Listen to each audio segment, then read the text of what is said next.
Bom dia, pessoal. Eu sou o professor Rodrigues Neto. Eu faço parte da Academia de Cursos New Info. Sou professor de montagem e manutenção e essa vai ser a nossa primeira aula online do curso de montagem e manutenção, onde nós vamos falar sobre placa-mãe, certo? Essa aula, ela é a continuação, é a segunda aula do nosso módulo 2, o módulo de hardware, certo? Cuja primeira aula a gente teve presencial. Foi uma aula que a gente aprendeu a definir o que é computador e o que não é computador, como é que a gente definia isso e tal. Quem tiver alguma dúvida ou algo do gênero, pode ir lá no Google Classroom e vai ter uma abinha lá de comentários que você pode só perguntar para mim, professor, tenho uma dúvida, eu não entendi bem a última aula, ou professor, me esqueci da última aula, o que é que o senhor tinha falado mesmo? Eu vou responder tudo. Ou, se você preferir, pode falar lá no grupo do WhatsApp. Eu acredito que todos os alunos estão no grupo do WhatsApp. Quem não tiver, pode falar aqui no Classroom, que a gente resolve isso, certo? Pode falar ou no grupo ou no meu privado.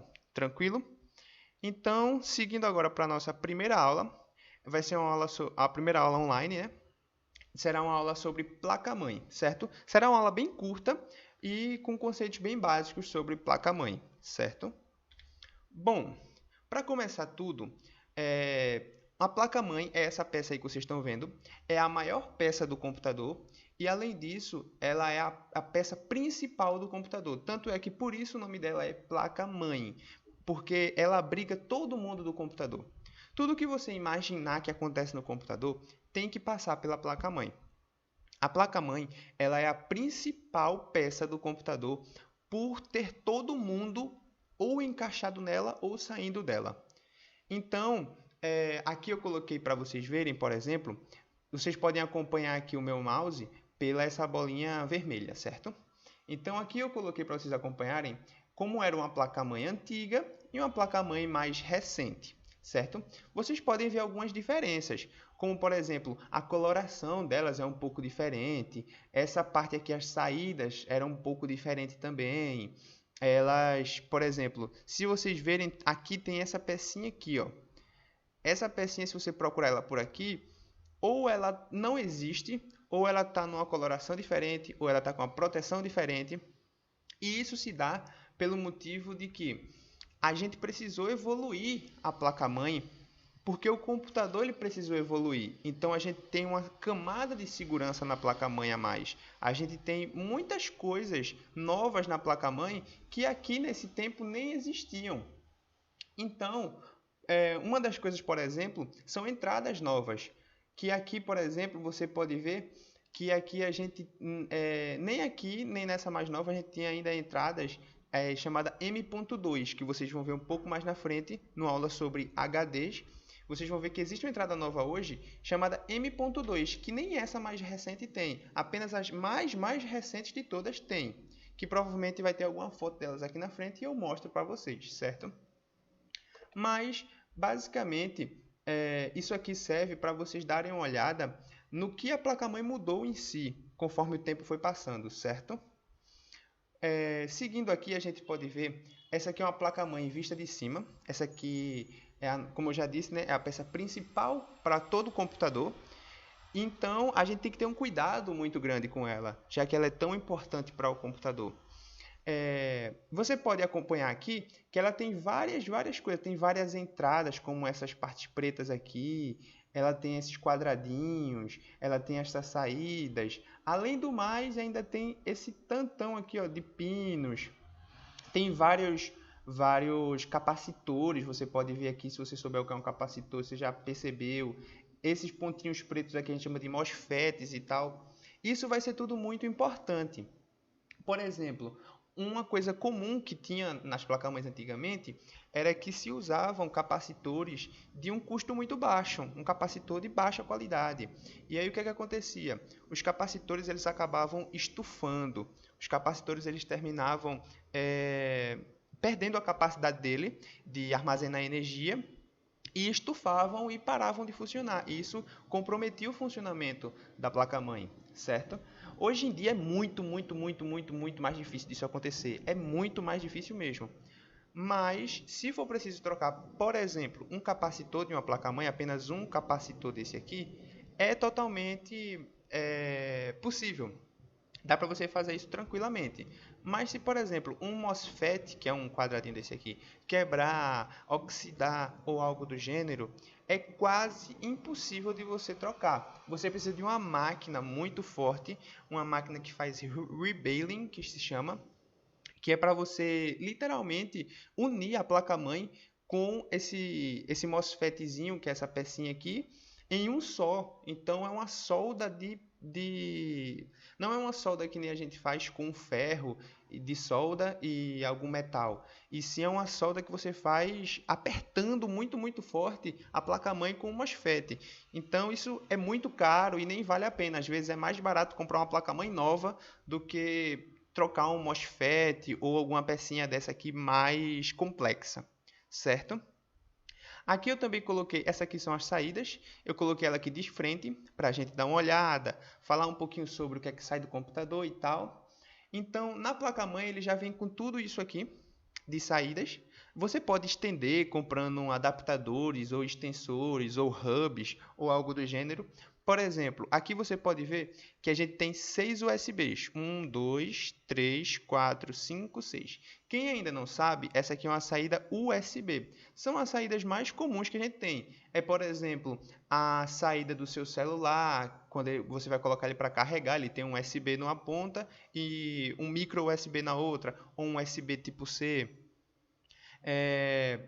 Pendrives, mouses, teclado, tudo isso usa USB, que é essa entrada aqui padrão que eu acredito que todos vocês já conheçam, certo?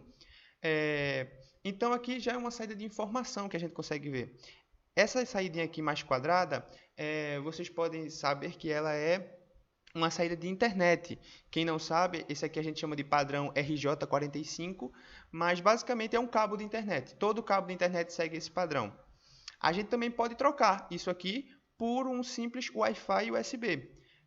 Quem é um pouco mais antigo no curso lembra que a gente usava no computador da gente, da nossa turma, um computador com Wi-Fi. E a gente usava um USB Wi-Fi, então a gente nem usava essa saída aqui de cabo, certo? Essas saídas aqui também, elas são saídas de áudio. Então, essa placa-mãe aqui tem várias, mas normalmente a gente só tem 2 ou 3, que são esses 3 aqui de baixo, que é a entrada de microfone, de fone de ouvido e cabo auxiliar, certo? Esse padrão aqui, por exemplo, fones de computadores, eles normalmente vêm separado o fone, aonde você escuta, do microfone, que é onde você fala. Já os de celulares não. Os de celulares, eles são tudo um só. O fone de celular a gente chama de entrada P3, que é porque ele tem 3 risquinhos. E o de computador P2, porque ele tem 2 risquinhos na pontinha dele, onde você encaixa. E se você tem um fone e microfone, ele vai se dividir em 2. Uma entrada ou saída de microfone e uma entrada ou saída de fone de ouvido. Por isso que no computador é separado. Alguns notebooks eles têm separados fone e microfone ou tem tudo junto. Então, por exemplo, se você pegar o seu fone do celular e conectar nessa entrada aqui de microfone, ele vai servir só de microfone para o computador. Você não vai poder ouvir nada nele, só falar. E se você conectar ele nessa entrada aqui, você só vai conseguir ouvir nele e não conseguirá falar nada. Você pode comprar um adaptador para fazer essa saída virar 2 e aí conseguir conectar normalmente no seu computador, certo?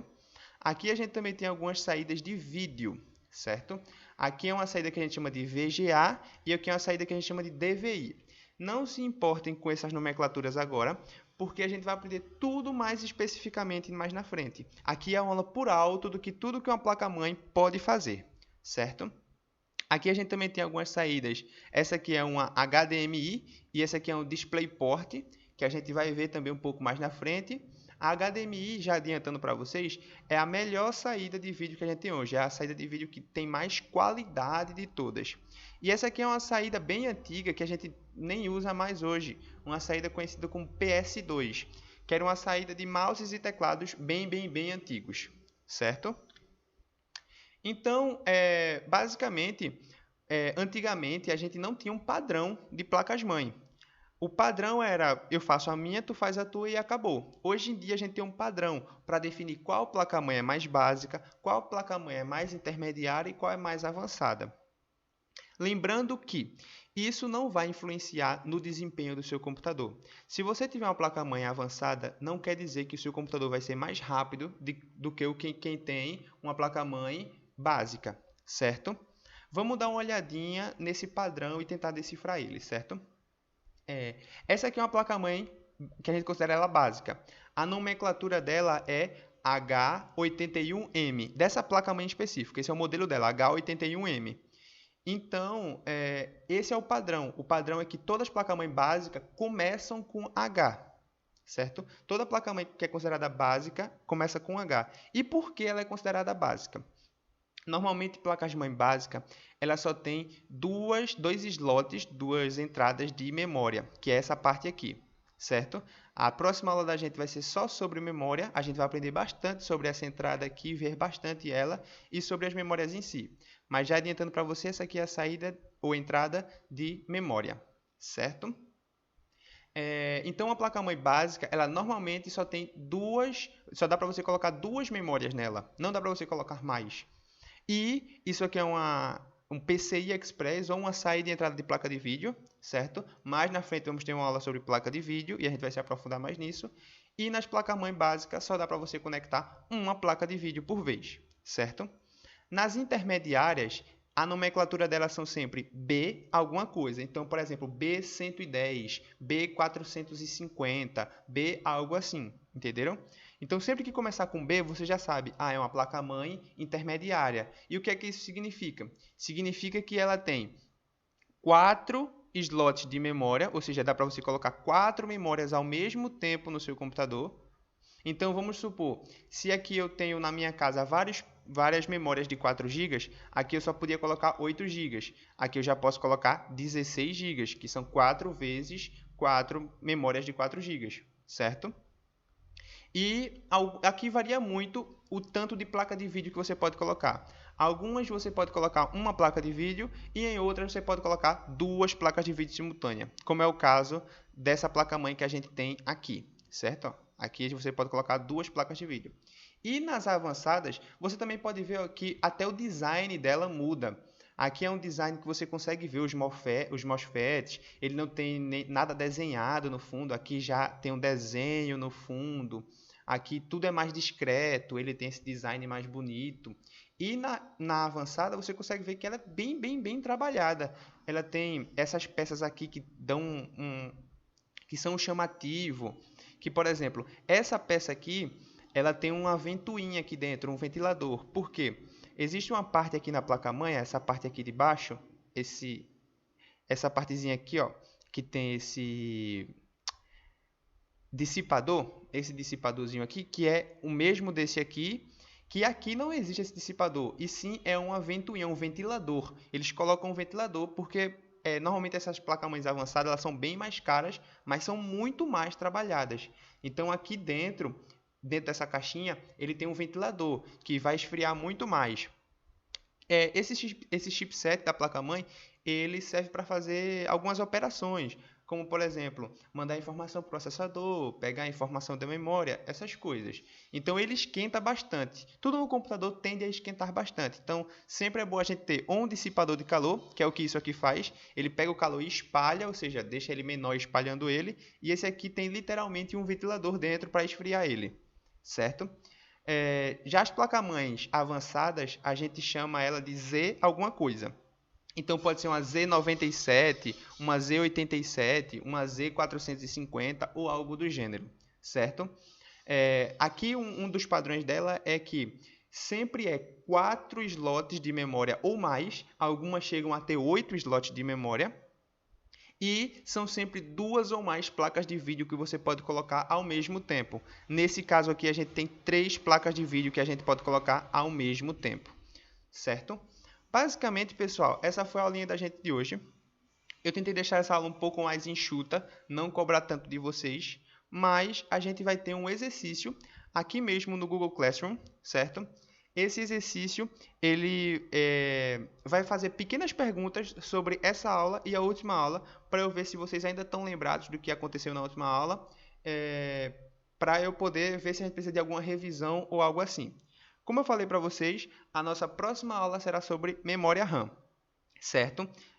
Conforme eu for postando as aulas aqui, eu vou avisando vocês lá no grupo do WhatsApp e a gente vai se vendo por aqui enquanto as aulas não voltarem ao normal, certo? Assim que tiver algum comunicado do governo ou algo assim sobre a normalização das aulas, eu aviso a vocês, certo? Então, essa foi a aula de vocês hoje. Lembrem de resolver esses exercícios no Google Classroom, certo? E foi isso. Espero que todos tenham entendido tudo. Espero que não tenha ficado nenhuma dúvida. Caso tiver alguma dúvida, aqui no Google Classroom, na aba de dúvidas, só perguntar ou no WhatsApp. Pode vir falar comigo. Então, foi isso, pessoal. Obrigado e até a próxima.